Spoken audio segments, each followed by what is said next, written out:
I was pleased and honored on behalf of Judicial Watch to present those questions. And of course, the left media and online, they were furious that Judicial Watch was present.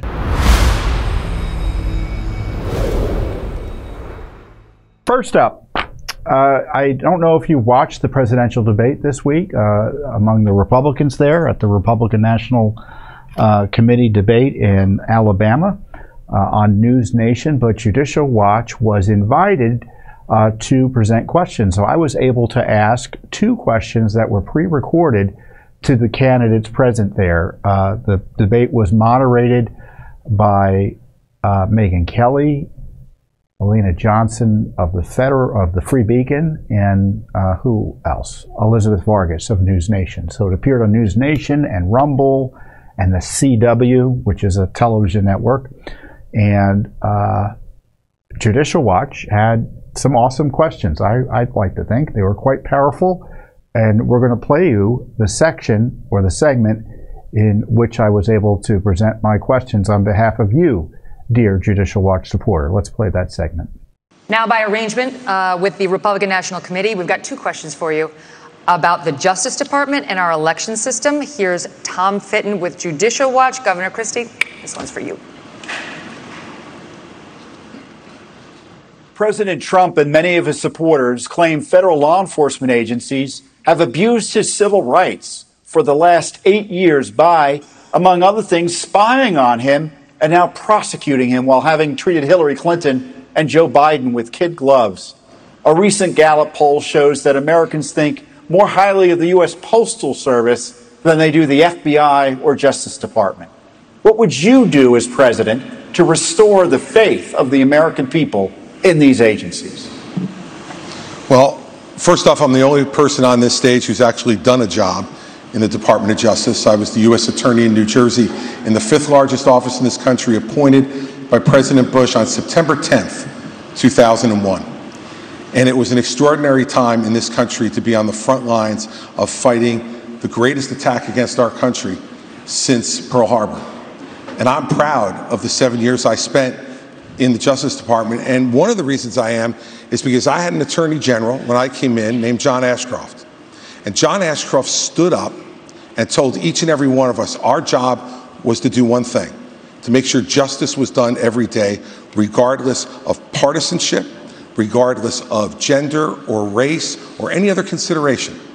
And that's what we did for 7 years. And at a time when our country was at its greatest moment of danger in the last 40 years, we did exactly that, and there was not another domestic terrorist attack on this soil. So what I would do as president, having had that experience, and the only one who's had that experience, is to pick an Attorney General who will absolutely do the same thing that John Ashcroft did.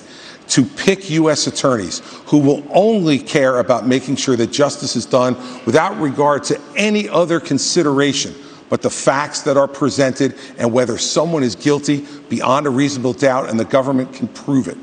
We have had attorneys general like Eric Holder and Loretta Lynch and Jeff Sessions and now our current attorney general who have not met that standard. And the only way you restore people's faith in the justice system is to put someone like that in charge of the Justice Department, and then as president to get the hell out of the way on anything that involves criminal investigations. If a president's involved in trying to do something and put their thumb on the scale, as Donald Trump says he will do, that makes people much less likely to believe our justice system can be fair. Thank you. Thank you. Governor DeSantis, this next one's for you. Back to Tom Fitton. Many Republicans are concerned about the legitimacy of elections. A federal judge just ruled that Pennsylvania must count undated mail-in ballots, and unlike Alabama, many states still don't require any identification to vote. What should states do now to increase election integrity and voter confidence for the 2024 election? Well, Tom, thanks for the question. Thanks for what you guys do at Judicial Watch. It's really, really important. There's a lot of corruption in this government. You guys are doing a great job. What you should do for election integrity is do what we did in Florida. 20 years ago, Florida and elections was a joke. Everybody would laugh at it.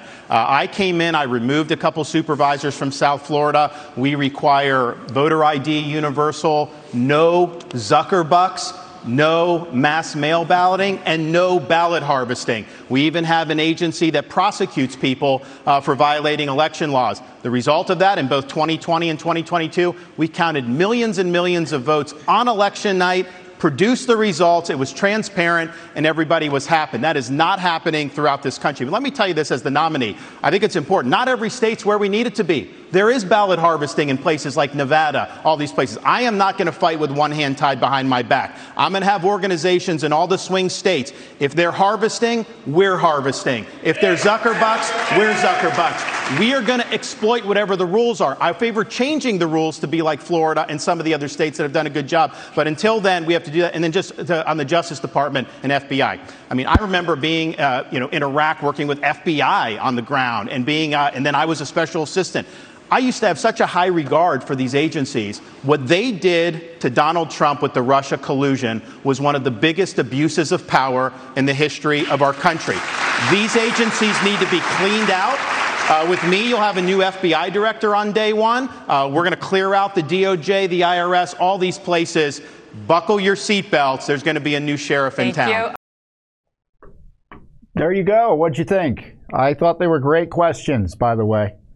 Of course, I asked them. But, our team here at Judicial Watch helped me come up with the questions. Obviously, the issue of the Biden effort to jail Trump is a primary issue, to use, I guess, a play on the word, primary, and also election integrity. And it's not what these guys are going to do, and gal. Governor Haley's on the list as well. It's what they're going to do as, not what they're going to do as president, but what are they going to do before then? What are they going to advocate for? So I thought it was important to try to get them on the record there. And just to give you a little background, the Republican National Committee invited me to speak and to present those questions.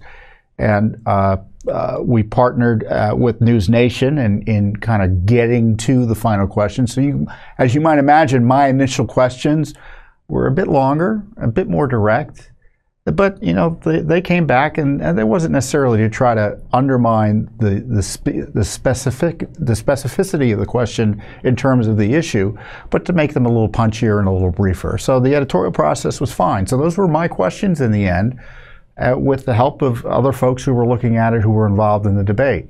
And obviously, the Republican National Committee had nothing to do with the type of question or what question topic I would ask. I didn't know it was going to be, those questions were only going to be directed at Chris Christie and Governor DeSantis. I was hoping that all the debate participants would be able to answer the question.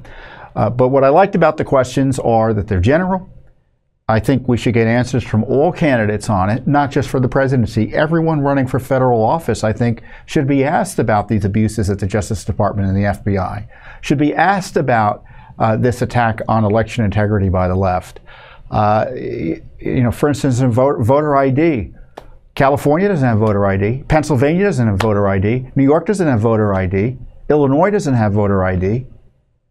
I mean, those are millions of Americans who don't have the protection in election security that voter ID adds to the system. I think that's a big deal. And obviously, as Governor DeSantis mentioned, all these other issues that have popped up under the pretext of COVID initially and that are still around with the mass mailing of ballots and such, continues to be a challenge that, in my view, undermines our election systems. I was pleased and honored on behalf of Judicial Watch to present those questions. And of course, the left media and online, they were furious that Judicial Watch was present. And what I thought was important about these questions, in addition to hopefully kickstarting an additional debate or additional debates about the issues that we educated people about through those questions, is that it smashed the monopoly that the media has on these debates. You have all these media folks who have various reasons, sometimes partisan, ideological, for asking specific questions. But the debate crew from the last one, the one I was on, they were actually, I didn't agree with all the questions. I didn't think all the questions were great, but they had some pretty good questions. And I think you have better questions and questions that better reflect the concerns of the American people if you have activists like Judicial Watch on, and folks who are aware of what the American people are doing, because they're actually out there working for and on behalf and are in contact with grassroots voters who are concerned about the public policy fights of our time. So that was a big victory for Judicial Watch, and I don't mean it in the sense that Judicial Watch is great as a result of it, but to the degree Judicial Watch seeks to educate the public about issues like this, boy, you can't get much of a better platform than that. And of course, I'm appreciative of Governor DeSantis' nice words about Judicial Watch. Governor Christie, I don't know, he didn't mention anything about Judicial Watch today.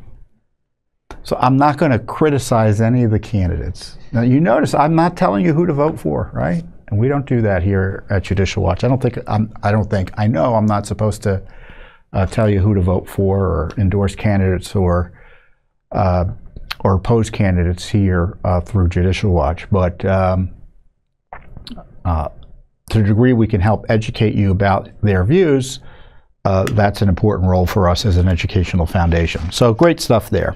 Thanks for watching. Don't forget to hit that subscribe button and like our video down below.